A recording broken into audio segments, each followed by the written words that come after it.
This video is mostly for Year 10 students at Langdon Park School who are going to be writing the mock on Tuesday morning and need to remember about Jekyll and Hyde, Paper 1, and Romeo and Juliet. The first video is going to be about Jekyll and Hyde.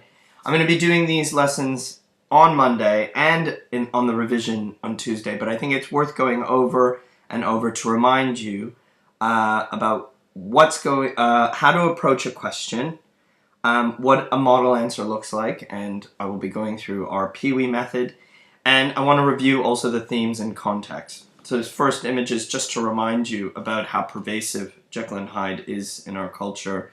In the comic books, we definitely have Two-Face, and he's someone you should think about as coming right out of Jekyll and Hyde. Two halves, your good half and your bad half, at the same time, the duality. Similarly with someone like the Hulk, that in Rage, Bruce Banner becomes this beast, the Hulk. These are two emanations, one from DC and one from Marvel, of this very famous story about Jekyll and Hyde, about a man, a mystery novel, a detective novel almost, where the mystery turns out that the murderer and the murdered, in a way, are the same person. And we only discover that in chapter 9. So let's start. So we're looking at themes and context.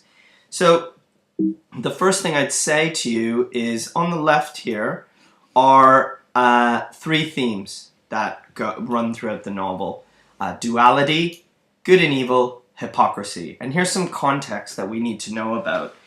During the 19th century, what is known as the Victorian era, I'm just going to write 19th century.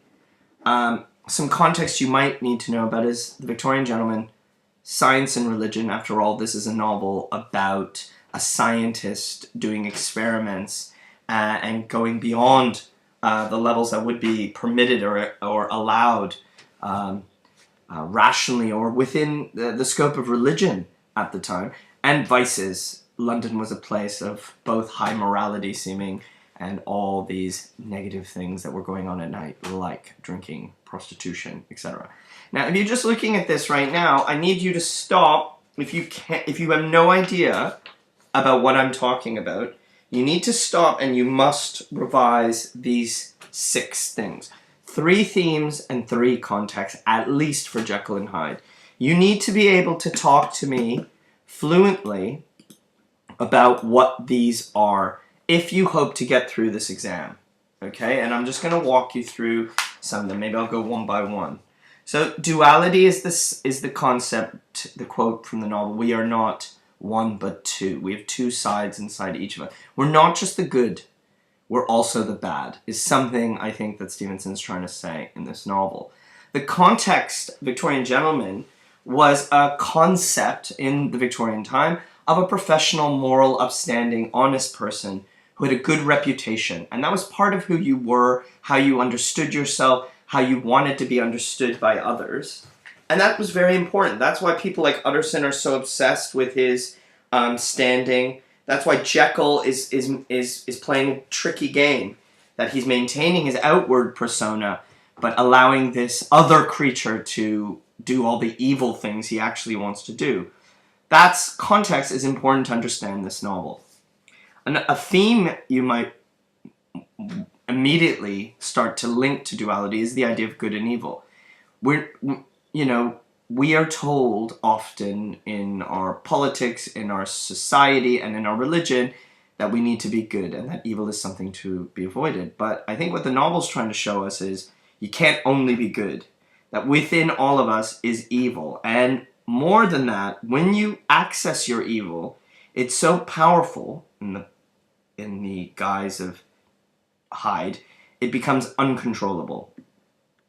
Well, this I don't think immediately links, but it could vaguely link to the context of science and religion, where science gave us this idea that we were going to constantly progress, we were going to get better and better. And what that started to do was displace the idea of God and religion, the idea of sin. It wasn't really as relevant anymore. We were all going to move forward. We were all, through technology, through awareness of biology, we were progressing to a natural moment of pure goodness. And that's something that Dr. Jekyll is animated towards, using science to progress. But science has its limits, it seems, in this novel, and the novel is quite skeptical about pushing religion out altogether. I wouldn't say the novel is religious by any means, it's just skeptical about embracing science over religion completely. Another theme you could think about is hypocrisy. Stevenson is poking fun at and really criticizing England for being a place where they appear good and say all the good things, but actually there are lies in the society, that the evil is just hidden. And it's happening, it's just not spoken about. And that is, you think about all the nighttime scenes in the play, they particularly reflect this. You know, I've just written here, reality is that Victorian London was filled with depravity. The gentlemen hid their sins of alcohol, gambling, drugs, and prostitution. So sorry, I spell his name wrong sometimes. Stevenson was criticizing English society and pretending to be more moral and progressive than it really was. So the vices link immediately with hypocrisy. There was excessive amounts of prostitution, violence, alcohol, gambling, even drug use. That's only hinted at in the margins of this novel and explored through the character of Hyde.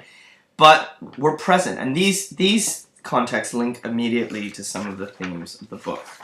Now, I could give you some examples, and we will do some in class, but in the interest of keeping this video short, I'm just going to keep moving. So, moving on to how to answer a question. You'll get 50 minutes in this exam for Jekyll and Hyde, and you'll be given an extract, and you'll be asked to write on the extract, but you'll also be asked to write on the whole novel. You'll also be asked, as we've just reviewed, to talk about context as well. So the first thing I want you to remember,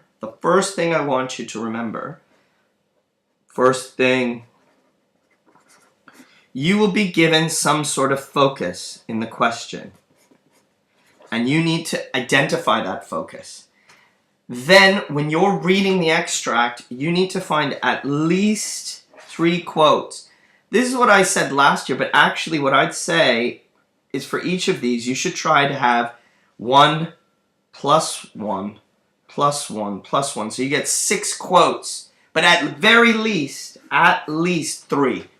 Because if you have 3, you can build at least 3 basic PEWEE paragraphs, which is a way of enhancing your PEE, traditional PEE paragraph.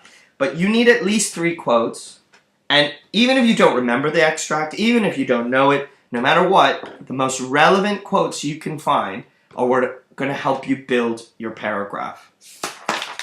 So I've given an extract here, and I just want you to think about, in the revision time and in class, were you to be given this extract. This is the extract from chapter 10, where Jekyll is recounting, taking the formula for the first time. The question is, how does Stevenson present Jekyll's attitude towards good and evil? That's the focus. That's what you're responding to.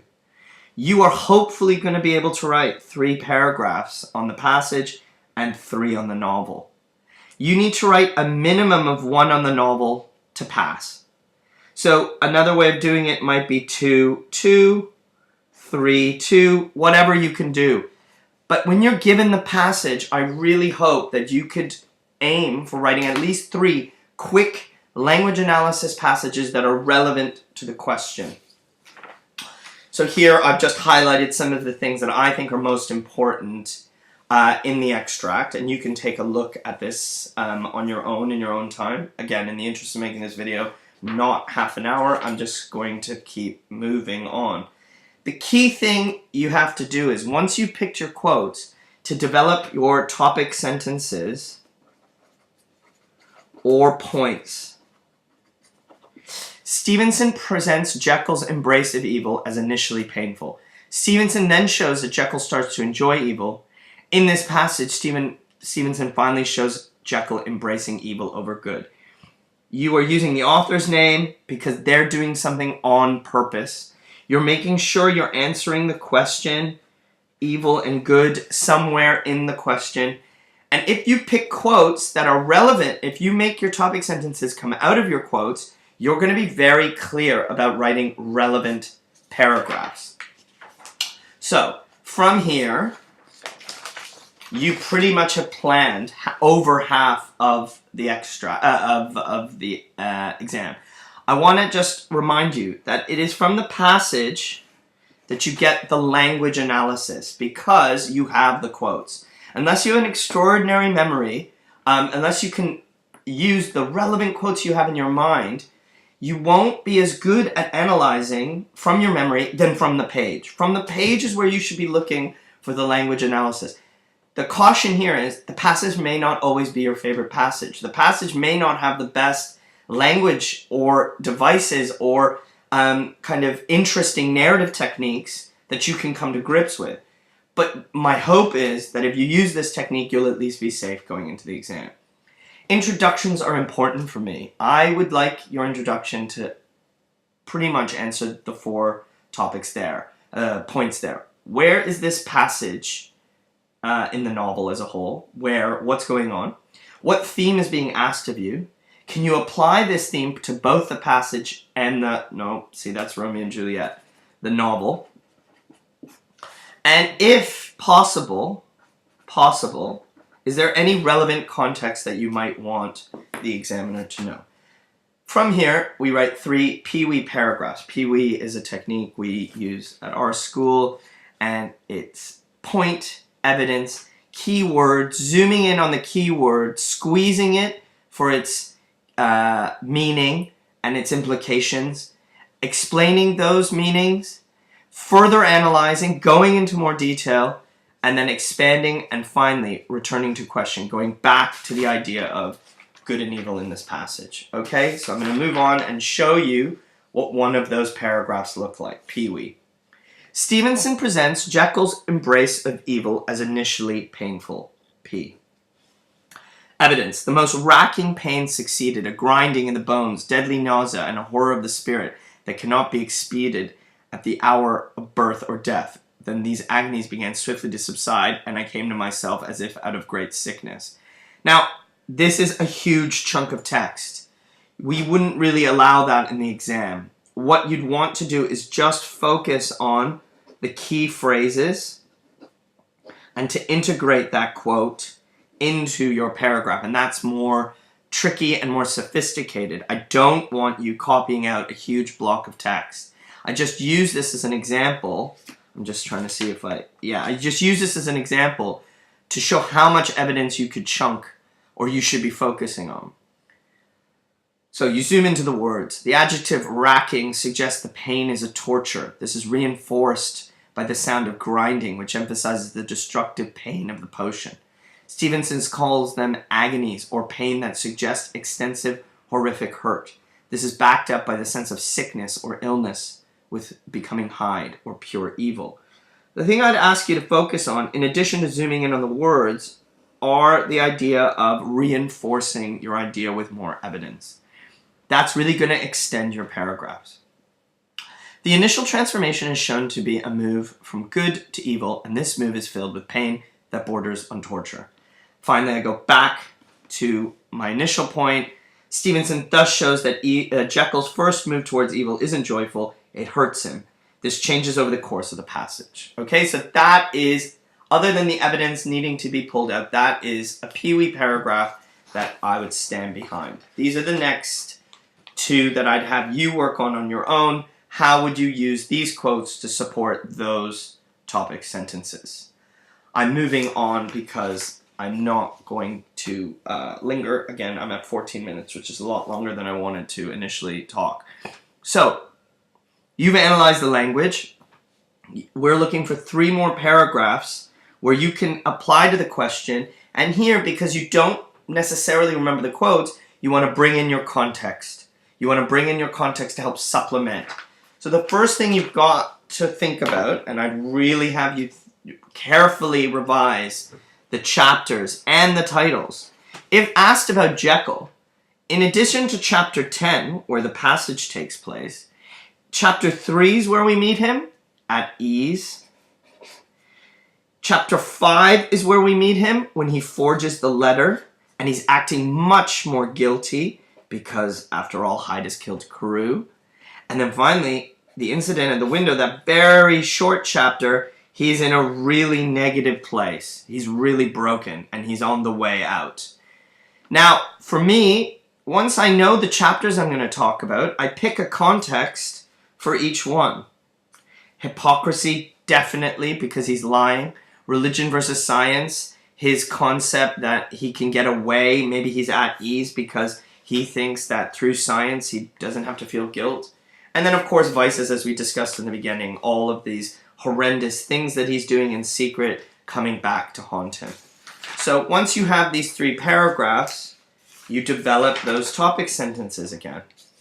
In the novel as a whole, Stevenson shows Jekyll as a good Victorian gentleman. In the novel as a whole, Stevenson first shows Jekyll as starting to become destroyed by evil and vice. And then the third one I'll leave you to do on your own. But those are the model for the points again. Maybe you can only do 5 in this first mock. But again, for the final exam, we'd be looking for you to do 6.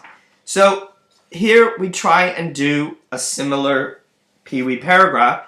If you were at all in the situation where you didn't have a good memory, you just use the title as something that could be analyzed. So, in the novel as a whole, Stevenson first shows Jekyll as a good Victorian gentleman. Evidence. When Utterson's... Oh, sorry, hold on. So, the evidence I'm using is here, sorry. When Utterson sees Jekyll to confront him about Hyde, he is described as being at ease. So I'm telling the examiner I know what's going on. I'm not just saying Stevenson uses the chapter title at ease. I have to contextualize the quote as well. What's going on in the novel? I analyze the word ease just because I want to always analyze to get my marks up, to get my AO2, always analyzing. But here is where I use the context to help me through this exam. The Victorian gentleman wanted to always be seen as well-mannered, moral, and proper. Jekyll's strange relationship to Hyde might cause a scandal, but his ignoring of Hyde's violence shows the hypocrisy of being perceived as good while doing bad. Thus, Stevenson shows Jekyll as appearing good, but secretly enjoying being evil. So, here I don't simply repeat what's in my topic sentence. I can initially, if I don't know how to do this, but what I'm trying to do is push my topic sentences forward, make an argument. We're making an argument in a literary essay. I'm going to come to the conclusion now. Again, if you were doing your own, Chapter 5, Incident in a Letter, and I highly recommend you consider revising these moments that I'm talking about for the mock in front of you. Here's a paragraph you might consider.